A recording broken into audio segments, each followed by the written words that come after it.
Hello friends, Bhagwati PG college की online classes में फिर से आपका स्वागत है। आज बीएससी सेकंड ईयर के अंतर्गत हमारा जो पेपर चल रहा है, पेपर कौन सा है? सेकंड है, फिजियोलॉजी एंड इम्यूनोलॉजी। इसके अंतर्गत हम पढ़ रहे हैं ब्लड सर्कुलेटरी सिस्टम। क्या पढ़ रहे थे? आपको पता है ब्लड सर्कुलेटरी सिस्टम। इस सिस्टम के अंतर्गत आपको हम एक बार फिर से बता देते हैं। इसको हमने दो बातों में बांटा था, एक तो ब्लड सर्कुलेटरी सिस्टम, एक इसको बांटा था मैं lymph circulatory system. Blood circulatory system है, फिर इसको हमने तीन भागों में बांटा था। प्लाज्मा में बांटा था, एक हमने इसको ब्लड वेसल में बांटा था, एक हार्ट के अंतर्गत बांटा था। फिर हमने जो ये प्लाज्मा है, प्लाज्मा को फिर हमने क्या है निम्न भागों के अंतर्गत क्या है इसको डिवाइड किया था। चलिए ये ब्लड है, ये ब्लड में ब्लड वेसल और हार्ट में। तो ब्लड को फिर हमने इसके अंतर्गत बांटा था, एक तो प्लाज्मा में बांटा था और इसको एक हमने बांटा था ब्लड कार्पल्स के अंतर्गत बांटा था। ब्लड कार्पल्स, ये इसके अंतर्गत इसको बांटा था। फिर ब्लड कार्पल्स के हमने इसको बांट दिया था आरबीसी में, डब्ल्यूबीसी में, और हमने इसको बांट दिया था प्लेटलेट्स के अंतर्गत इसको बांट दिया था। तो अब ये हमने आरबीसी पिछली क्लास के अंतर्गत पढ़ ली थी। आज हमारा जो टॉपिक रहेगा डब्ल्यूबीसी, जिसको अपन वाहिक ब्लड कार्पल के नाम से जानते हैं और हिंदी में इसको कहा जाता है श्वेत रुधिर कणिका। क्या नाम दिया गया है इसको? श्वेत रुधिर कणिका। तो इनको कहा गया है श्वेत रुधिर कणिका, ये इनको नाम दिया गया है श्वेत रुधिर कणिकाएं, वाइट ब्लड कॉर्पल्स के नाम से जाना जाता है। तो इनके इंपॉर्टेंट जो पॉइंट है उन पॉइंट को देखेंगे। मुख्य बिंदु के बारे में क्या क्या है भाई? सबसे पहले तो इसको किस नाम से जाना जाता है? इसको ल्यूकोसाइट के नाम से भी जाना जाता है। एक नाम तो क्या है, इसको ल्यूकोसाइट के नाम से भी इसको जाना जाता है। इसको जो वाहिक ब्लड कार्पल्स होता है उसका अगर अन्य नाम देखने को मिलेगा तो उसको हम ल्यूकोसाइट भी नाम देखने को मिल सकता है। दूसरा क्या है, ये एक तो रंगहीन एवं क्या होती है? रंगहीन एवं वास्तविक कोशिका होती है। रंगहीन एवं क्या होती है बेटा? ये वास्तविक सेल होती है, वास्तविक कोशिकाएं ये होती है। नेक्स्ट अगर हम बात करते हैं तो इनकी जो संख्या होती है वो संख्या एक मानव के अंतर्गत 6000 से लेके 8000 mmQ होती है। यानी कि mmQ का मतलब क्या है? एक जो 1 सेंटीमीटर लंबाई में, चौड़ाई में, ऊंचाई में जो आयतन होता है उस आयतन के अंतर्गत अगर डब्ल्यूबीसी पाई जाएगी तो वो 6000 से लेके 8000 तक वो पाई जाती है। साथ ही अगर हम बात करते हैं टोटल लिम्फोसाइट TLC, इसका मतलब होता है total lymphocyte, total lymphocyte counting. ये जो TLC है, TLC के मतलब क्या है? यानी कि हम जो WBC है उस WBC को क्या करते हैं? काउंट करते हैं। लिम्फोसाइट है, सॉरी, इसको ल्यूकोसाइट, टोटल ल्यूकोसाइट,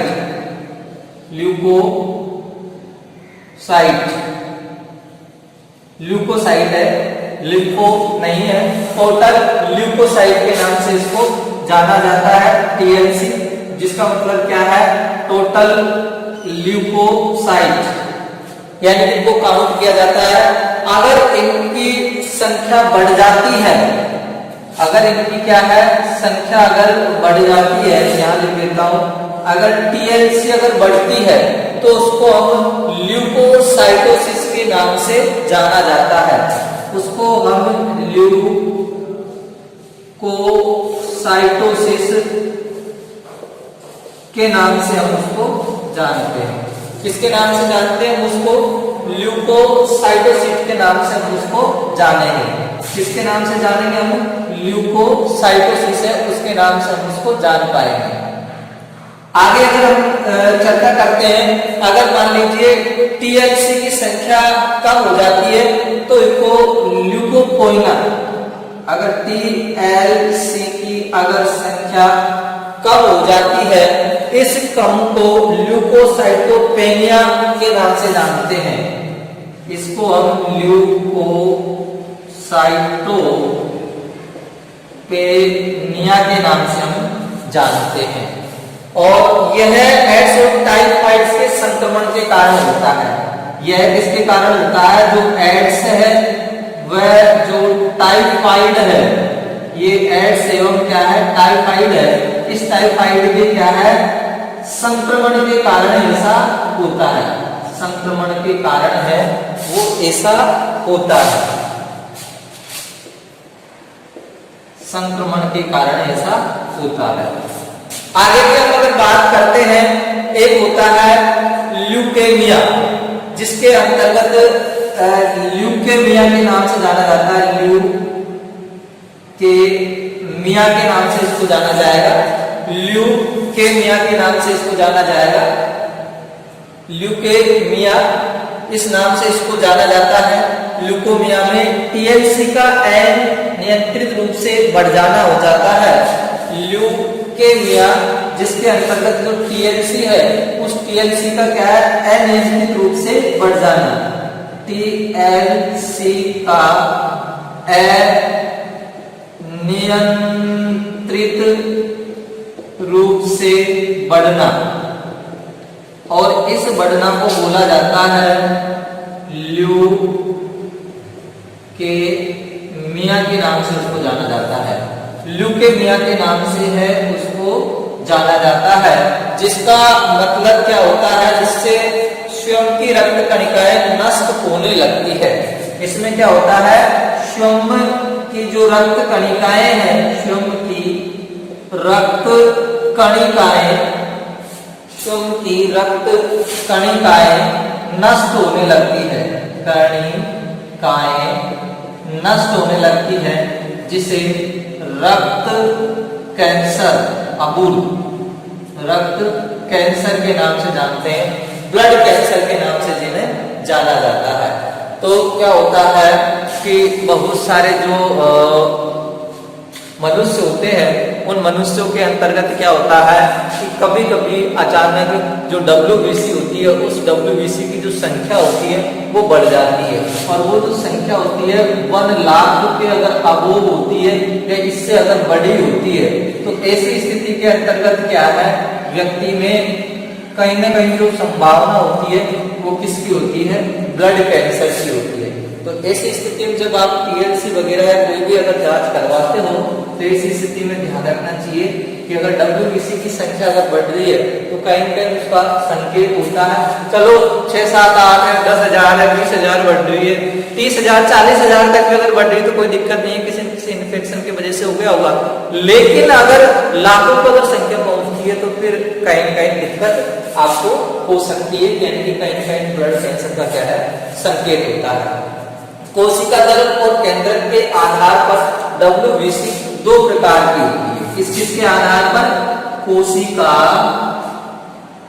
द्रव्य व केंद्रक के आधार पर, केंद्रक के आधार पर WBC 2 टाइप की होती है। कितने की होती है? 2 टाइप की होती है। और वो 2 टाइप में कौन है? एक तो है ग्रेनुलोसाइट और एक है एग्रेनुलोसाइट। पहली कौन सी है इसके अंतर्गत? ग्रेनुलोसाइट। ग्रेनुलोसाइट। और एक है इसके अंतर्गत एग्रेनुलोसाइट। ये 2 प्रकार की होती है, इसको तो कहा जाता है कणिका में, और इसको कहा जाता है कणिका विहीन। यानी कि इनके जो कोशिका द्रव्य होता है उस कोशिका द्रव्य के अंतर्गत कणिका एवं कणिकाएं उपस्थिति व अनुपस्थिति के आधार पर ये दो प्रकार की हो जाती है। तो ये हमें WBC के बारे में आपको पता होगा, सभी जानते हैं कि ये ल्यूकोसाइट के नाम से जिसको जाना जाता है। संख्या आपको सब पता ही है, केवल TLC का अगर बढ़ना है तो इसको ल्यूकोसाइटोसिस के नाम से जाना जाता है। अगर TLC अगर घट रही है तो उसको ल्यूकोसाइटोपेनिया के नाम से जाना जाता है, जिसका कारण क्या होता है, एड्स एंड टाइफाइड के संक्रमण के कारण होगा। और TLC का अनियंत्रित रूप से बढ़ जाना, यानी कि अचानक जो संख्या है काफी अधिक अगर पहुंच जाता है तो वो क्या होता है, ब्लड कैंसर का संकेत होता है। फिर उसके बाद में हम बढ़ते हैं WBC की ओर। तो WBC कोशिका द्रव्य एवं इसके अंतर्गत जो केंद्रक होता है उसके आधार पर दो प्रकार की होती है, एक तो होती है कणिका में और एक होती है कणिका में। तो अपन देखते हैं यहाँ पर कणिका में ग्रेनुलोसाइट।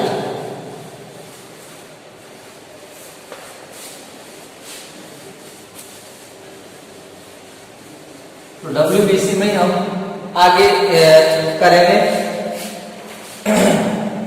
Type of WBC।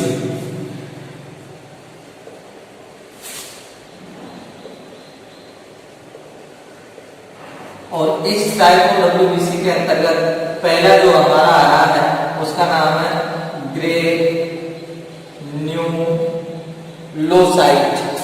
क्या नाम है उसका, ग्रेन्युलोसाइट, जिसको कहा जाता है कणिका में श्वेताणु। किस नाम से जाना जाता है, कणिका में श्वेताणु के नाम से जिसको जाना जाएगा। तो वे WBC जिनके साइटोप्लाज्म में, वे WBC जिनके किसमें, साइटोप्लाज्म में, कोशिका द्रव्य में छोटी छोटी कणिकाएं पाई जाती है। साइटोप्लाज्म में क्या पाई जाती है, छोटी छोटी कणिकाएं पाई जाती है। उसको हम किसके नाम से जाना जाता है, ग्रेनुलोसाइट, यानी कि कणिका में श्वेताणु के नाम से जानते हैं। छोटी छोटी कणिकाएं पाई जाती है, उसको हम ग्रेनुलोसाइट या कणिका में के नाम से जाना जाता है। यानी कि वे WBC जिनके कोशिका द्रव्य के अंतर्गत छोटी छोटी कणिकाएं अगर पाई जाती है, उन कणिकाओं के आधार पर उस WBC का नाम देंगे कणिका में श्वेताणु, यानी कि ग्रेनुलोसाइट के नाम से जाना जाता है। इनका जो केंद्रक होता है वो विशेषता है, इनका केंद्रक जो होगा वो केंद्रक क्या होता है, लोब्स, यानी कि जो पालियां होती है उन पालियों में विभक्त होता है। पालियों में क्या होता है भाई, विभक्त होता है, पालियों में विभक्त होता है। ये इसके विशेषता है कि वो पालियों के अंतर्गत क्या होता है, विभक्त होता है। फिर उसके बाद में कहते हैं कि पाली युक्त केंद्रक के कारण इनको पोलीमोर्फो न्यूक्लियर WBC कहते हैं। किसके कारण, पाली युक्त केंद्रक के कारण, इसके कारण पाली युक्त केंद्रक के कारण इनका जो नाम दिया गया है वो है पोलीमोर्फो न्यूक्लियर। क्या नाम दिया गया है, पोलीमोर्फो न्यूक्लियर के नाम से इसको जाना जाता है। न्यूक्लियर नाम इसको दिया गया है। क्या नाम दिया गया है, देखो पालीयुक्त केंद्रक के कारण इसको पोलीमोर्फो न्यूक्लियर नाम दिया गया है। पोलीमोर्फो न्यूक्लियर है, इसको नाम दिया गया है। उसके बाद में हम बात करते हैं इनकी जो उत्पत्ति होती है वो उत्पत्ति अस्थि मज्जा से होती है। तो उत्पत्ति में लिख सकते हैं आप अस्थि मज्जा, बोन मेरो, अस्थि मज्जा में क्या होती है भाई, उत्पत्ति होती है। नेक्स्ट अगर हम इसके बारे में लिखना चाहते हैं तो अभिरंजन के आधार पर ये 3 प्रकार की होती है। अभिरंजन के आधार पर 3 प्रकार की होती है। कितने प्रकार की होती है? अभिरंजन के आधार पर ये है जो 3 प्रकार की होती है, और वो तीनों प्रकार मैं आपको यहाँ बता रहा हूँ। तीनों कौन कौन से इसके प्रकार है। तो पहला जो इसका प्रकार है, उस प्रकार का नाम है एसिडोफिल्स। एसिडोफिल्स एक प्रकार तो ये है। दूसरा इसका जो प्रकार है उसका नाम है बेसोफिल। बेसोफिल। और तीसरा जो प्रकार है, इसको थोड़ा ऊपर ले लेते हैं। तीसरा जो प्रकार है, वो जो प्रकार है न्यूट्रोफिल्स। बेसोफिल्स। और तीसरा जो हम प्रकार अगर हम बता रहे हैं, अरे ज्यादा ही छोटा कुछ हो रहा है। तीसरा है यहाँ पर न्यूट्रोफिल्स।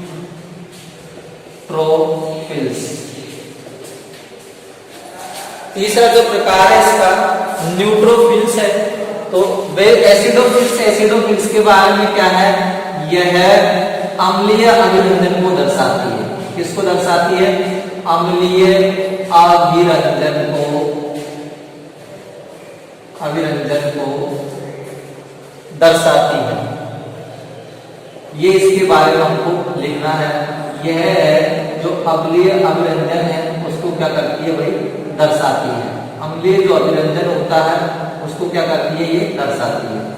उसके बारे में अगर हम बात करते हैं तो इनकी जो व्यास होता है वो व्यास 10 से 14 माइक्रोन तक होता है। 10 से 14 माइक्रोन तक क्या होता है? इसका व्यास होता है। फिर उसके बाद में करते हैं तो ये जो WBC होती है, उस WBC का ये 1 से 4% तक होती है। साथ ही इसमें ये जो WBC है, टोटल WBC है, उसका 1 से 4% तक ही पाई जाती है। साथ ही इसका जो केंद्रक होता है, वो केंद्रक क्या होता है? द्विपालिक होता है। द्विपालिक क्या होता है? इनका केंद्रक होता है। नेक्स्ट अगर हम बात करते हैं तो इनके द्वारा हिस्टामिन का क्या होता है? स्त्रावन होता है। इनके द्वारा जो है वो हिस्टामिन का स्त्रावन होता है। और जो वो हिस्टामिन होता है, यह हिस्टामिन क्या करता है? एलर्जी संक्रमण होता है। एलर्जी होता है, उस एलर्जी के लिए क्या होता है? ये उस जैसे एलर्जी होता है तो उस समय क्या कार्य करता है, जिससे शरीर को क्या होती है? इम्यूनिटी मिलती है। तो केंद्रक कैसा होता है? द्विपालिक होता है। हिस्टामिन का इनके द्वारा क्या होता है? स्त्रावन होता है। सेल के द्वारा इनके द्वारा हिस्टामिन का स्त्रावन होगा और ये एलर्जी के लिए कार्य करती है। अब हम बात करते हैं इनके जो स्ट्रक्चर है, वो स्ट्रक्चर कुछ इस प्रकार से होती है। इनका जो न्यूक्लियस होता है वो इस प्रकार से होता है, यानी कि न्यूक्लियस होगा वो 2 लोब्स के अंतर्गत इस प्रकार से बटा होता है। ये इनका न्यूक्लियस होता है, ये ऐसे इनका क्या होता है? केंद्रक। और ये जो स्ट्रक्चर आपको दिखाई देती है, ये किसकी है भाई? आपके पास एसिडोफिल की होती है। यहाँ आप लिख सकते हैं, क्या लिख देता हूं? एसिडोफिल्स। और ये इसका क्या होता है? केंद्रक होता है। अब अगर हम आगे चलते हैं तो बात करते हैं हम बेसोफिल की। इधर कट रहा है,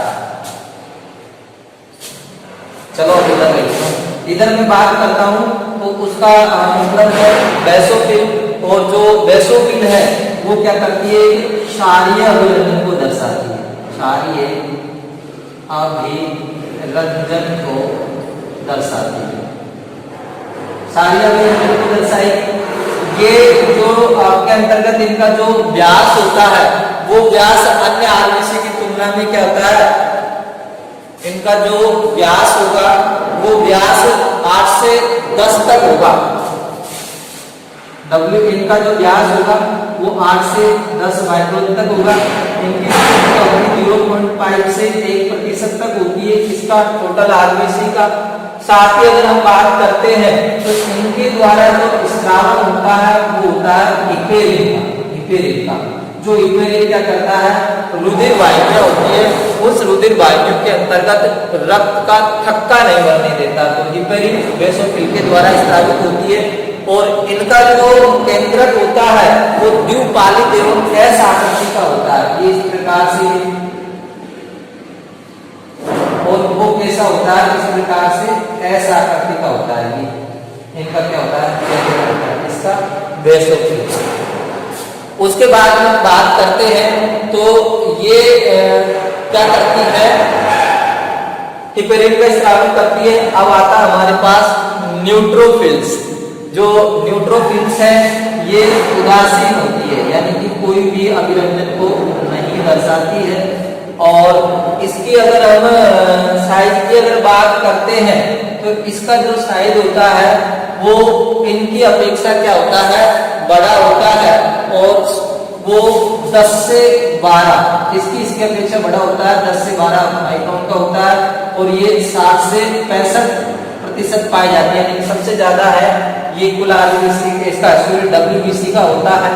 साथ ही अगर हम इसके संरचना की बात करते हैं तो इसकी संरचना के अंतर्गत इस प्रकार से न्यूक्लियस पाया जाता है, जिसमें 2 से लेके 8 तक क्या होती है भाई, लोब्स यानी कि पालियां होती है। इस प्रकार से ये इसका स्ट्रक्चर होता है इसका न्यूट्रोफिल्स का। साथ ही इसका जो कार्य क्या होता है, ये कार्य करती है भक्षाणु का। किसका कार्य करती है, ये भक्षाणु प्रवृत्ति की होती है। तो देखिए न्यूट्रोफिल्स को मैं इधर बता रहा हूं, न्यूट्रोफिल्स ये यहां पर न्यूट्रोफिल्स, ये न्यूट्रोफिल्स के बारे में क्या है, एक तो मतलब अभिरंजन जो दर्शाती है वो कैसा होता है, उदासीन होता है। इसका व्यास होता है 10 से 12 माइक्रोन होता है। और ये कितनी होती है, कुल डब्ल्यूबीसी की 60 से 65% होती है। साथ ही ये करते हैं कि ये क्या होती है, भक्षाणु प्रवृत्ति की होती है, भक्षाणु प्रवृत्ति की होती है। यानी कि ये सूक्ष्म जीव वगैरह ये आते हैं, उनको सूक्ष्म जीवों को क्या करती है, नष्ट करने का ये कार्य करती है। और इसका जो केंद्रक होता है वो 2 से 8 लोब यानी कि पालियों के अंतर्गत क्या है, डिवाइड रहता है। ये तो हमने किसको पढ़ा था भाई, ग्रेन्युलोसाइट यानी कि कणिका में श्वेताणु को हमने पढ़ा था। अब हमारे पास जो सेकेंड जो आता है इसके अंतर्गत वो अब आएगा हमारे पास ए ग्रेन्युलोसाइट। तो ए ग्रेन्युलोसाइट होगा, उसके अंतर्गत क्या है, उनके साइटोप्लाज्म जो होगा उसके अंतर्गत कणिका में या कणिकाएं नहीं पाई जाएगी। पहली विशेषता तो आपको लिखनी है, ए ग्रेन्युलोसाइट है उसके अंतर्गत कणिकाएं नहीं पाई जाती। तो ये यही करना पड़ेगा भाई।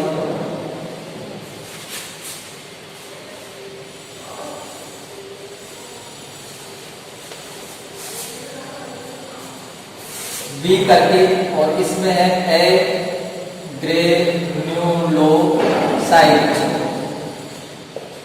जिसको बोला जाता है कणिका विहीन, कणिका विहीन श्वेताणु, ये इसका नाम है। इनका जो साइटोप्लाज्म होता है उस प्लाज्म के अंतर्गत कणिका क्या होती है, एब्सेंट होती है। ये आपको इसके अंतर्गत लिखना है, एब्सेंट होती है। साथ ही कुल जो डब्ल्यूबीसी है, टोटल जो डब्ल्यूबीसी है उस डब्ल्यूबीसी का 25 से 30% ये क्या होती है, भाग होती है। और बाकी जो 75% कौन होती है, ग्रेन्युलोसाइट होती है। आगे अगर हम बात करते हैं तो ये 2 प्रकार की होती है, यानी कि अभिरंजन दर्शाती है और ये 2 प्रकार की होती है। एक तो ये अभिरंजन है, वो अभिरंजन नहीं दर्शाती है। और ये कितने प्रकार की होती है, ये फिर 2 प्रकार की होती है। ये कितने प्रकार की होती है, 2 प्रकार की होती है। 2 प्रकार की के अंतर्गत पहला होता है इसमें मोनोसाइट और दूसरा होता है इसमें लिम्फोसाइट। पहला कौन सा है इसके अंतर्गत, पहला है मोनोसाइट और दूसरा है इसके अंतर्गत लिम्फोसाइट। लिम्फोसाइट। मोनोसाइट की अगर हम बात करते हैं तो ये बड़े आकार की होती है तथा लगभग 12 से 15 माइक्रोन की। एक तो क्या होती है भाई, बड़े आकार की होती है, और ये कितनी होती है, 12 से 15 माइक्रोन किसकी होती है, ये व्यास की होती है। यानी कि इनका जो व्यास होता है वो 12 से 15 माइक्रोन तक होता है। साथ ही हम बात करते हैं इनका जो न्यूक्लियस होता है वो केवल एक पाली से बना होता है। इनका जो न्यूक्लियस यानी कि केंद्रक क्या होता है, एक पाली युक्त होता है। केंद्रक के अंतर्गत एक पाली यानी कि एक पाली युक्त इनका क्या होता है, केंद्रक होता है। केंद्रक में एक पाली पाई जाती है और वो इस प्रकार से इनका क्या होता है भाई, केंद्रक होता है। मान लो अब इसका देखो कार्य क्या है, ये फेगोसाइटोसिस होती है। इसका कार्य क्या है कि ये क्या होती है, फेगोसाइटोसिस होती है। फेगोसाइटोसिस होती है यानी कि भक्षाणु प्रवृत्ति की होती है। लेकिन जो टीबी का मरीज होता है उस टीबी के मरीज के अंतर्गत मोनोसाइट होती है। उस मोनोसाइट की क्या होती है बेटा, संख्या बढ़ जाती है। टीबी का जो मरीज होता है उसके दौरान क्या होती है, डब्ल्यूबीसी की जो इसमें डब्ल्यूबीसी की संख्या होती है टीबी के दौरान क्या हो जाती है, बढ़ जाती है, और वो बढ़ने वाली कौन होती है, मोनोसाइट होती है। अब हम लिम्फोसाइट की बात करते हैं। लिम्फोसाइट एक तो एंटीबॉडी का कार्य करती है, एंटीबॉडी का कार्य करती है। इस आधार पर ये दो प्रकार की होती है, एक तो बी लिम्फोसाइट और एक होती है कौन सी, टी लिम्फोसाइट। एक तो कौन सी होती है, बी लिम्फोसाइट होती है, एक होती है इसके अंतर्गत टी लिम्फोसाइट होती है। और ये इसका जो वर्क होता है एंटीबॉडी का निर्माण करना और शरीर में प्रवेश किए एंटीजन या रोगाणु को शरीर से सुरक्षा प्रदान करना।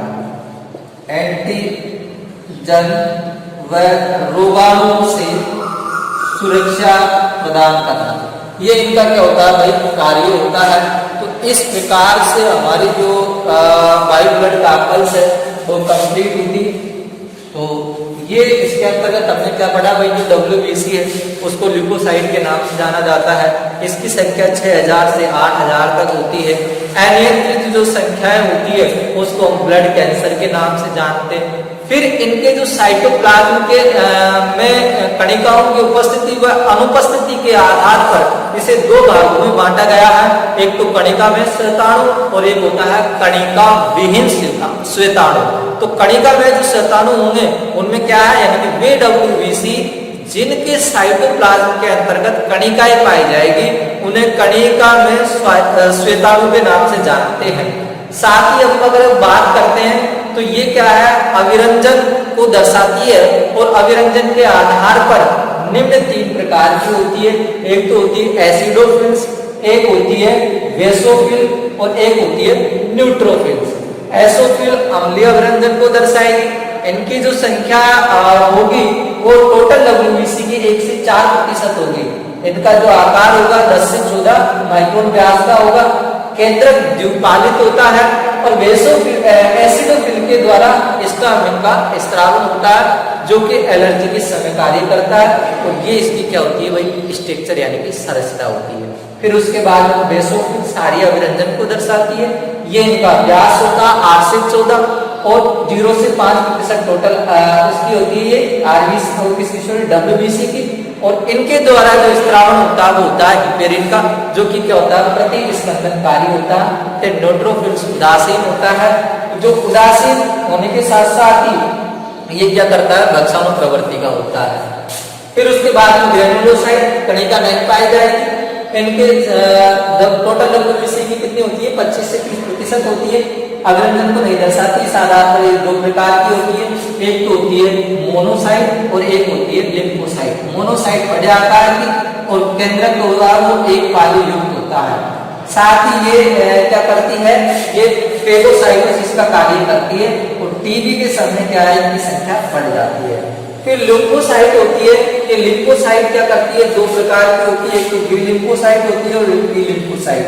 एंटीबॉडी का ये कार्य करती है। फिर इनको अगर हम आगे पढ़ते हैं तो आपको मैंने पढ़ा चुका हूँ, इसके अंतर्गत पढ़ा चुका हूँ बी लिम्फोसाइट और टी लिम्फोसाइट को मैं आपको इम्यूनोलॉजी के अंतर्गत पढ़ा चुका हूँ। तो ये इस प्रकार से हमारा ब्लड का पल्स है, रेड ब्लड और व्हाइट हुआ। कल हम पढ़ेंगे नेक्स्ट क्लास के अंतर्गत प्लेटलेट्स।